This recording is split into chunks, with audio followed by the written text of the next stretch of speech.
베드로후서 2장 17절에서 22절입니다. 신약성경 385쪽 베드로후서 2장 17절에서 22절.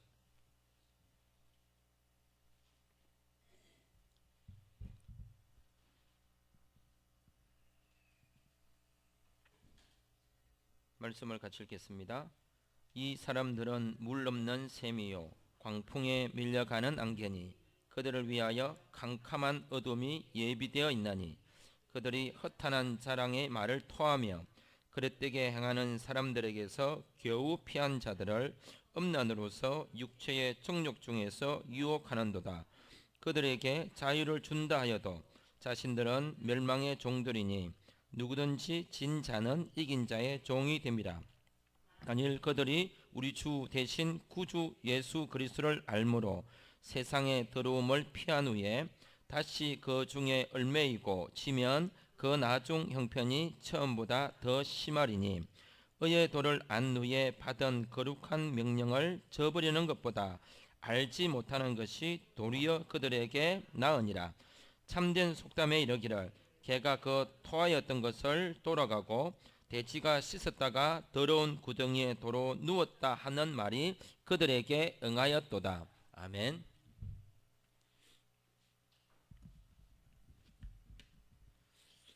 거짓 선지자와 거짓 교사는 늘 있습니다. 빛이 있으면 어둠이 있고 진실이 있으면 거짓이 있을 수밖에 없습니다. 악이 그리고 어둠이 잘못된 것들이 왜 있지가 아니라 당연히 있는 거죠. 그래야 더 진리가 빛이 힘을 발휘하고 야 저게 진리구나 라고 하는 그 정당함이 드러날 수 있는 기회일 겁니다. 그래서 고난과 핍박이 있을수록 그리스도인들은 또 진리를 가지고 있는 사람들은 자신의 진실됨을 드러낼 수 있는 기회죠. 그래서 우리 삶 가운데 들어져 있는 수많은 어둠의 세력들이 다가올 때마다 지금이 빛이 드러날 수 있는 기회구나.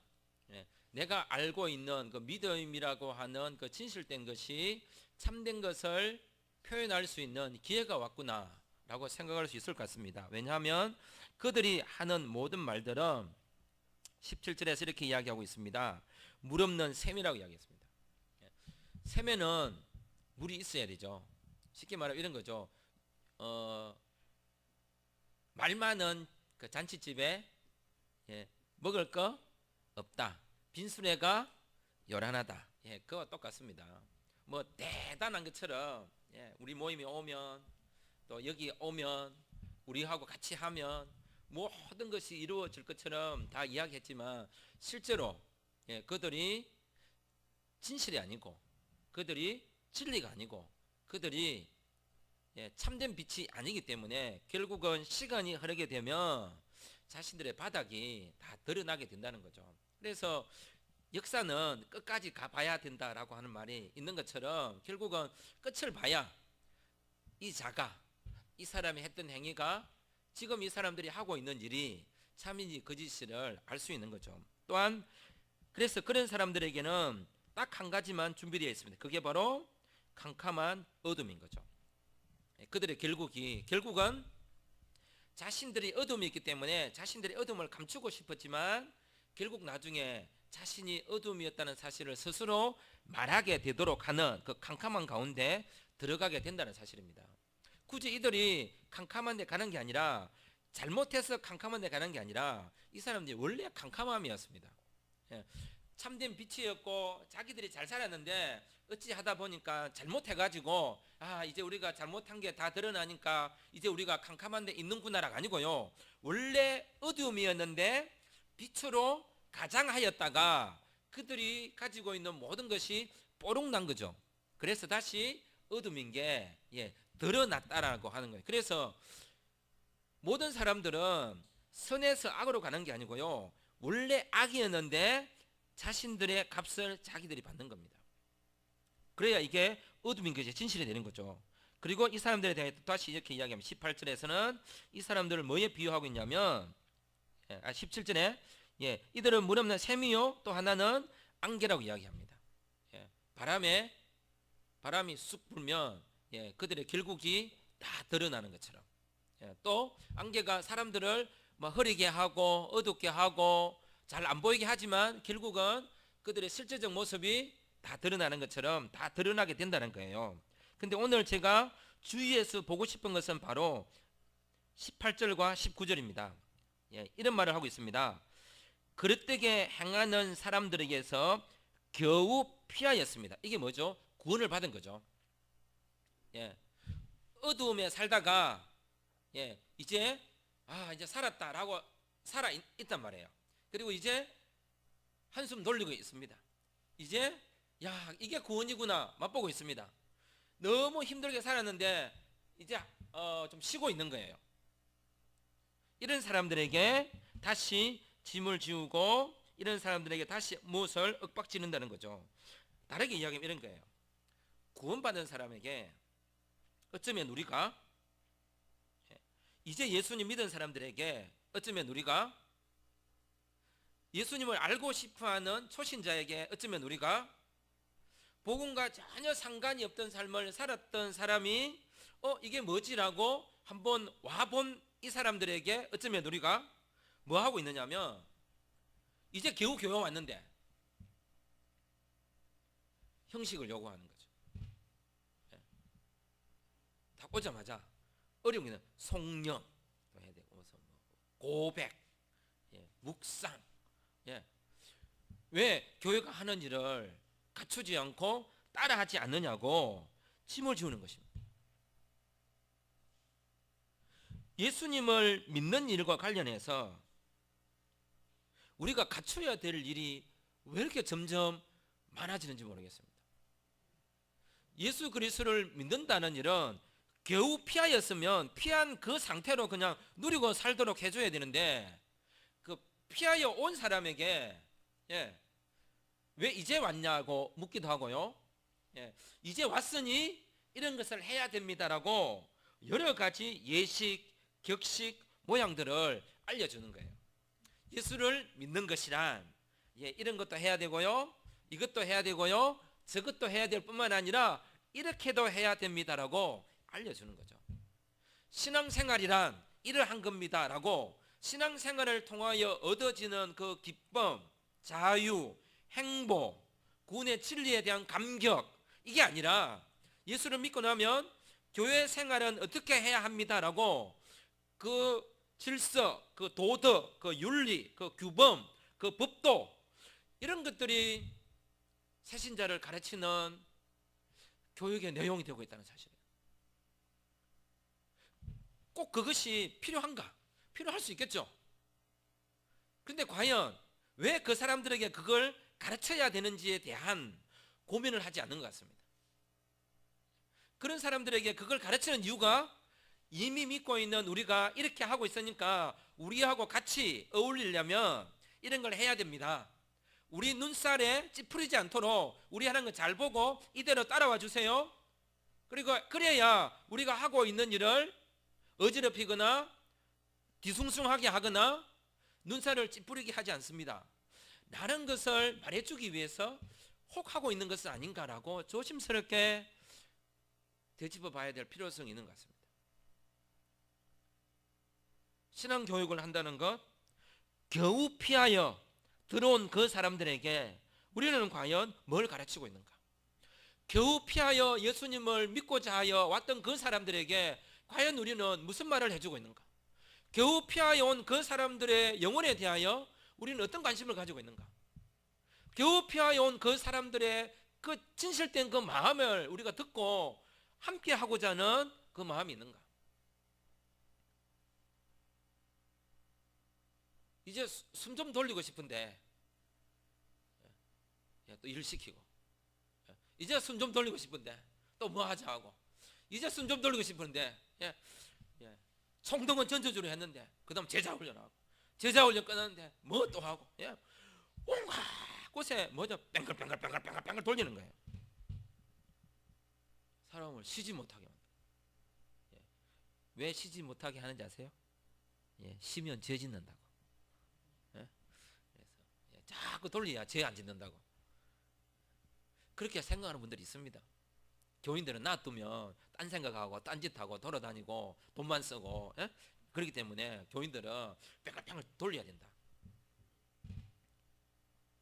이게 얼마나 웃기는 이야기입니까? 이게 무슨 뭐 보험회사도 아니고,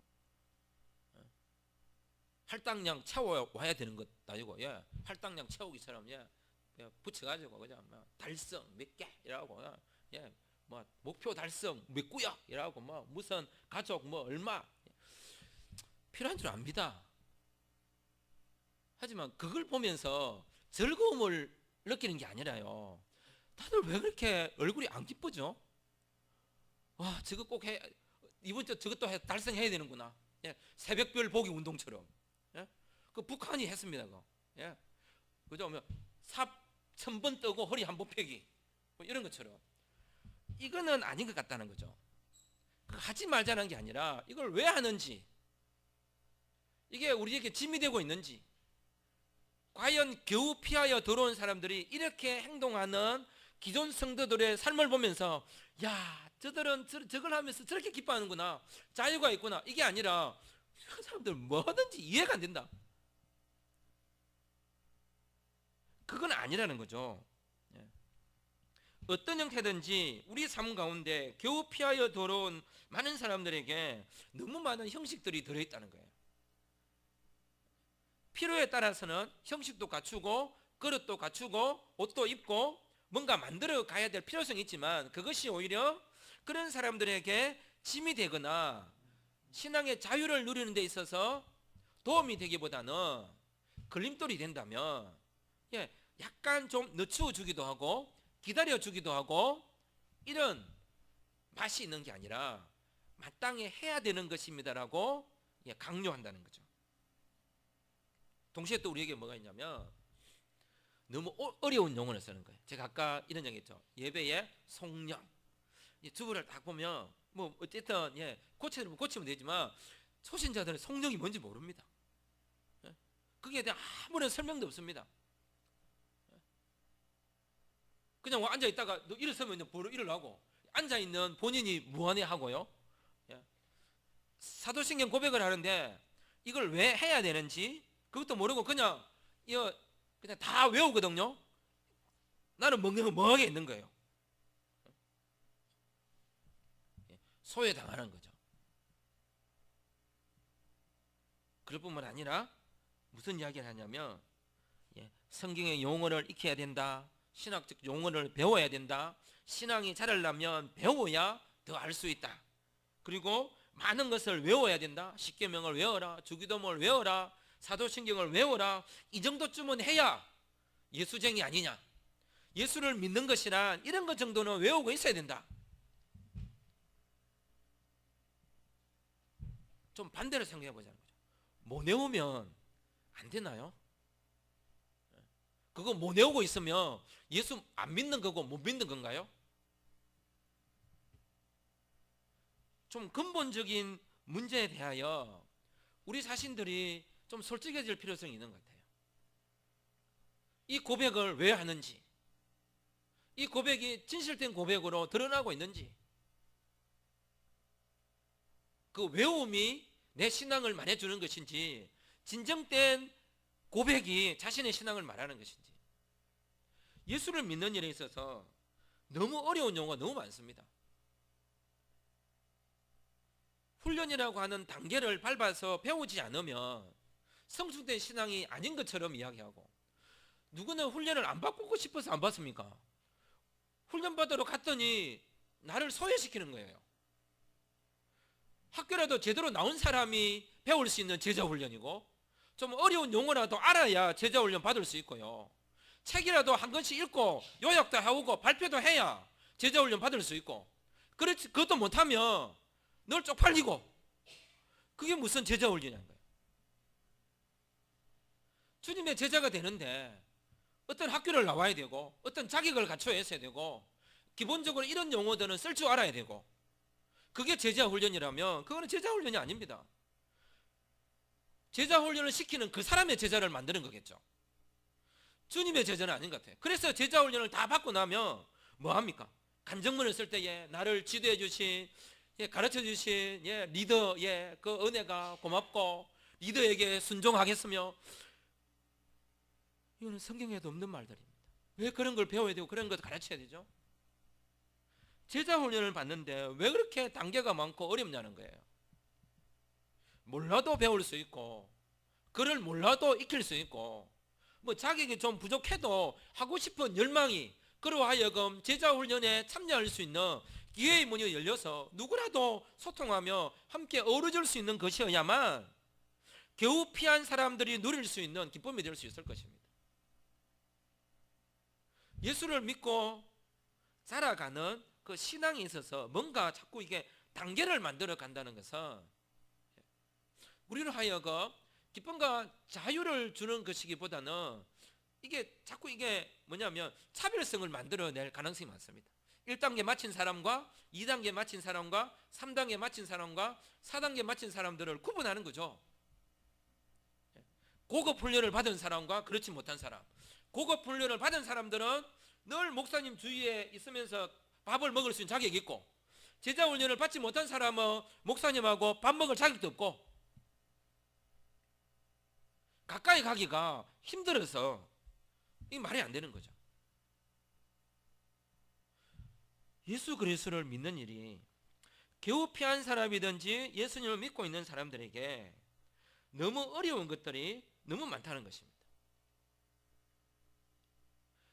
배움은 이전 상태보다 다른 삶을 만들어준다는 확신이 있기 때문에 배우는 것입니다. 배우면 내 삶에 변화가 생긴다는 것이 믿어지기 때문에 배우는 것입니다. 그런데 그 배움이라는 것이 주는 그 사실을 내가 알고 있음에도 불구하고 배움에 들어가기 전에 이미 자격을 묻고 조건을 따지게 된다면 배움이라는 그 자체는 계급을 만드는 것이고 사람에게 창피함을 주는 것입니다. 몰라서 배운다는데, 몰라서 알고 싶다는데, 내 삶을 바꾸어 나도 알을 통하여 뭔가 빛을 보고 싶고 그 자리에 나도 가고 싶은데 가기 전에 차단해 버리면 교육이라는 단어가, 배움이라는 단어가, 학습이라는 단어가, 익힘이라는 것이 그 단어다운 단어에 맛을 내지 못할 가능성이 많습니다. 예수님은 모든 사람들을 오게 하였습니다. 그와 함께 가까이 대화하셨고 그의 자격을 묻지 않으셨습니다. 예수님이 가지고 있는 모든 진리들을 아낌없이 나누어 주셨습니다. 예수님을 믿고 예수님 가까이 가는 것과 하나님의 진리를 아는 일은 어렵지 않아야 됩니다. 성경을 읽는 일에 신학을 모르면 성경을 읽지 못합니다, 이렇게 나오면 곤란한 거죠. 신학을 몰라도 알 수 있도록 가르쳐 줘야죠. 신학을 알면 성경을 훨씬 더 잘 알 수 있겠죠. 혹시 몰라도 잘 읽을 수 있도록 더 많이 가르치고 더 많이 알려주고 더 많이 경험할 수 있도록 시간을 더 많이 내어 친숙함을 가지고 더 가까이 대화 많이 하고 알려주면 될 수 있지 않겠습니까? 책을 보면 눈이 침침하고, 책을 보면 잠이 오고, 책을 보면 어려운 단어 때문에 그 함축된 단어가 뭔지 몰라서 책장에 안 넘어가는데 그걸 언제 읽어서 성경을 다 이해하겠습니까? 다 이해한 사람이 와서 쉽게 설명해 주면 얼마나 좋겠습니까? 그렇게는 안 하려고 하고, 시간이 없다, 바쁘다, 분주하다, 모든 사람을 만날 시간이 없다, 그거 하라고 있는 건데 점점 예수 그리스도를 믿는 일이 겨우 피하여 들어오고 나서부터는 이제 다 내가 해야 되는 거예요. 내가 외워야 되고, 내가 배워야 되고, 내가 알아야 되고, 내가 책장을 넘겨야 되고, 내가 다가가야 되고. 내가 여기 오기 전까지는 모든 사람들이 내게 나와 손을 펼쳤습니다. 예수를 믿어야 됩니다. 꼭 예수님 앞으로 오십시오. 교회 오면 당신이 구원을 받고 당신의 삶이 행복해집니다 라고 하여 왔더니 그제서부터는 내가 다 해야 되는 거예요. 그 전의 말과 지금의 말이 너무 다릅니다.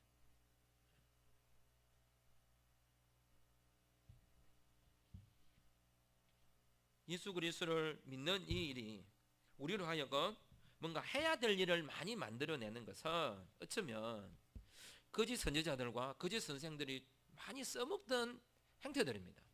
왜냐하면 생각하지 못하게 하고 의문 품지 못하게 하고 궁금해하지 않도록 만들어서 자꾸 일을 만드는 거죠. 어떤 사람들은 이런 말을 했습니다.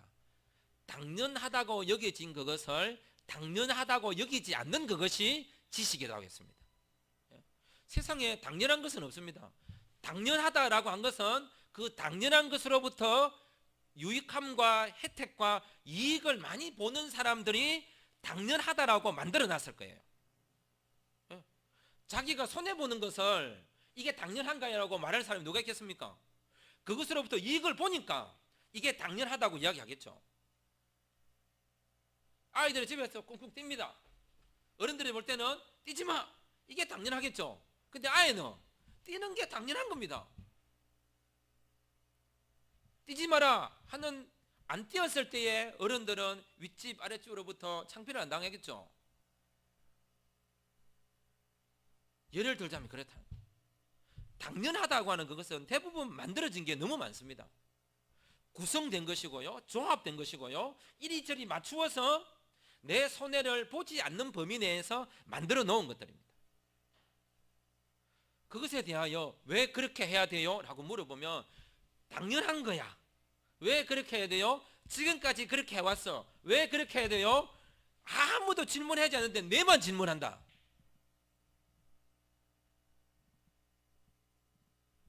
당연하지 않습니다. 왜 우리가 예수님을 믿는 일에 있어서 해야 될 일이 왜 점점 많아지는지 모르겠습니다. 뭔가를 함으로써 자기 자신이 누구인가를 자꾸 증명해야 되는,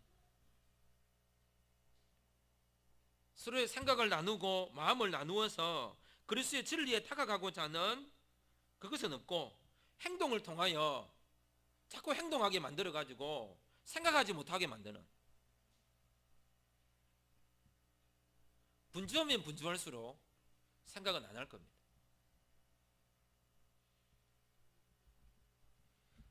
져야 될 짐도 점점 많아지고 있는 것 같습니다. 온갖 것으로 어쩌면 누군가를 무안하게 하고 황송하게 만들고 부끄럽게 만드는, 예수를 믿고 나면 최소한 은혜 받은 경험쯤은 하나 정도 있어야, 간증거리 정도는 하나쯤 있어야 되지 않느냐라고 쉽게 말하는, 내 삶은 아무리 돌아봐도 간증거리가 없습니다.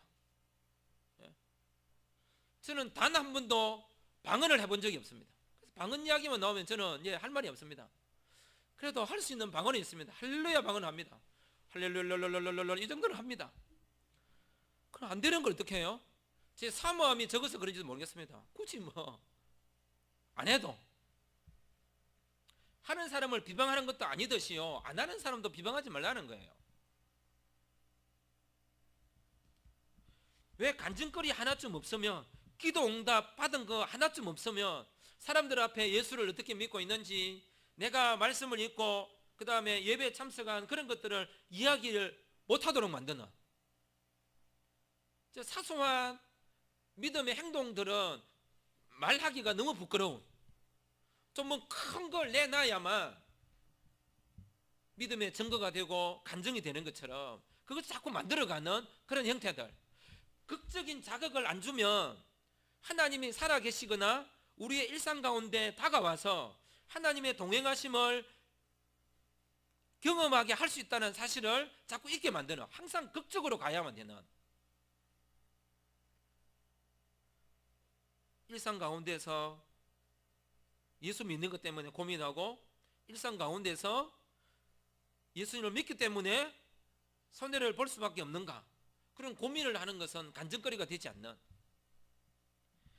자랑거리 하나쯤 가지고 있어야 된다라고 하는 이런 것들이 어쩌면 우리로 하여금 또 다른 짐을 만들어낼 수 있는 것입니다. 무슨 말인지는 압니다. 5만 번 기도 응답을 받았던, 어디에서 기도실을 만들어서 응답을 받고 했던, 다 이해합니다.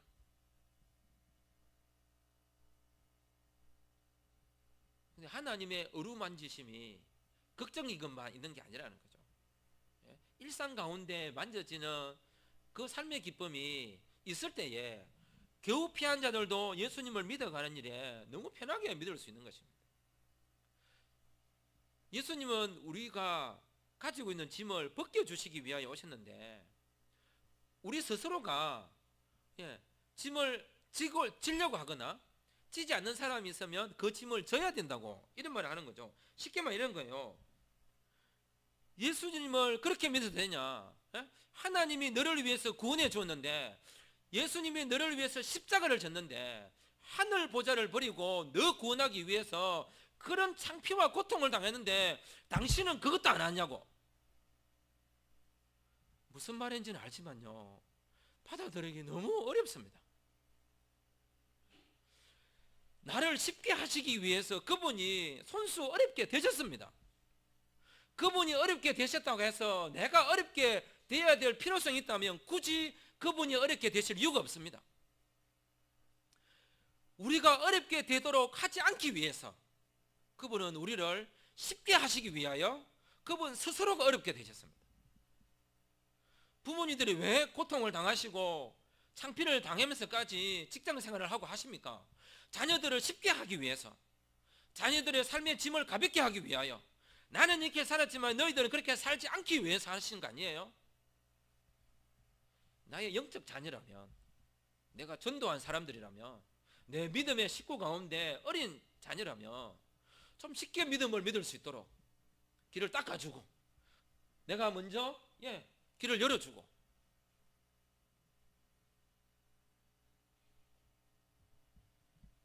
얼마 전 방송에서 어떤 말을 들으면서 우리를 구원하신 하나님의 은혜를 생각한다면 그게 헌금이 그게 뭐냐고.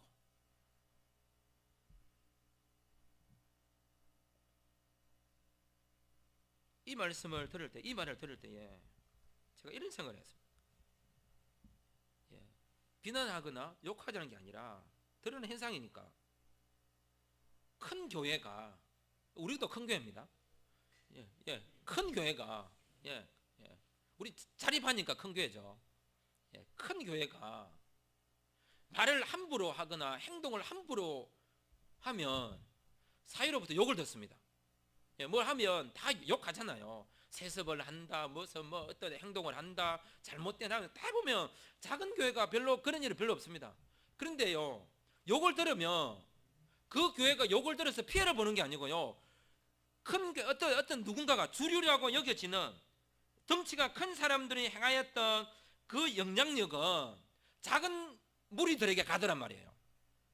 피해는 왜 주류가 잘못된 말을 하거나 좀 실수를 했는데 왜 피해는 주류라고 하는 그 사람들의 피해를 안 보고 왜 그들과 비슷한 색깔을 가지고 있거나 그 줄에 서 있는 작은 부류의 사람들이 다 피해를 보냐고요. 그게 너무 억울한 거죠, 사실은. 그냥 동네에서 전빵처럼 쫓기는 교회 하고 있는데 피해는 그가 보는 거예요. 자기들은 뭐 했는지 몰라요. 그냥 새벽기도 하고 동네회에서 헌신하고 청소하고 봉사했는데 온 동네 사람들이 욕하는 거예요. 뭘 잘못했는지 모르겠어요. 가만히 보니까 저쪽에서 큰 것들이 막 잘못해가지고 피해는 여기 다 오는 거예요. 왜 그렇죠? 왜? 작은 교회는 세습을 하고 싶어도 받으려는 사람도 없습니다. 세습도 안 됩니다. 야, 이 교회 내 아들을 좀 받아라. 아버지, 내가 왜요? 안 합니다. 그러면 큰 교회는 서로 받으려고 합니다. 그런데 그 작은 교회도 세습 안 하고 싶어서 감시하고요. 저 또 목사님이 제 아들한테 교회 주려는 거 아닌가? 안 받아요. 안 받고 싶어요. 그런 거는. 뭐 그런 교회도 찾기 힘들다고 하긴 하지만 왜 주류라고 하는 그들이 행하였던 그 일들이 왜 자신들이 행한 일에 대하여 자신들이 받지 않고 너무 조그만하고 겨우겨우 자신들의 모양을 만들어서 말씀대로 살아보려고 용쓰는 그 사람들이 문을 닫게 되냐고요. 그런 것에 대한 기본적인 상식적인 마음, 그게 없는 것 같습니다. 덩치 큰 사람들이 행하였던 그 한두 마디의 행동과 그것이 어떤 영향을 끼칠지에 대해서는 관심은, 왜 자기들은 그런 말을 하고 행동해도 아무런 영향력이 없으니까요.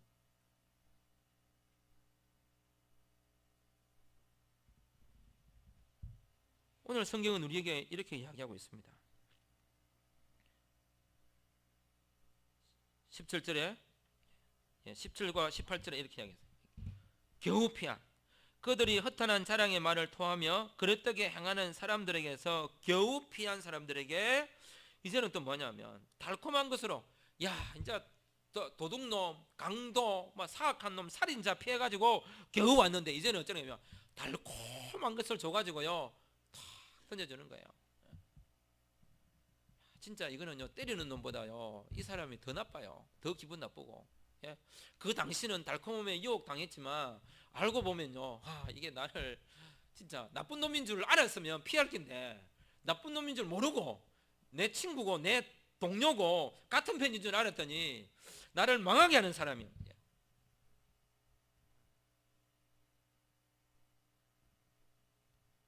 겨우 피한 자들을 음란으로서 육체의 종족 중에서 유혹한다. 사랑하는 성도 여러분, 예수 그리스도를 믿는다는 것이 내 삶에 진정한 자유를 주고 있는지 되물어 봐야 됩니다. 정말 내가 자유한가? 생각이나 삶에 있어서 자유한가? 왜 자유하지 못한가? 좀 무시하고 살아갈 수 있는데 그렇게 하지 못하는 이유가 뭔가? 그렇다고 그게 잘못됐다 이런 말이 아니라 좀 해가자는 거죠. 좀 별거 아닌 것에 대해서는 좀 끊기도 하고. 예수님은 궁극적으로 우리를 자유하도록 하시기 위해서 오셨으니까, 그 무거운 짐으로부터 쉬게 하기 위해서 오셨으니까, 우리를 가볍게 하시기 위하여 예수님이 짐을 짊어지셨으니까, 우리를 쉽게 하기 위하여 스스로 멍에를 지셨으니까, 내가 예수님을 이렇게 믿는다고 하여서 그 사람도 이렇게 믿어야 돼 라고 하는 것은 존재하지 않습니다. 이렇게 믿으면 좋겠어 라고 하는 것은 있을지 모르지만 예수님은 이렇게 믿는 거야 라고 정할 수는 없습니다.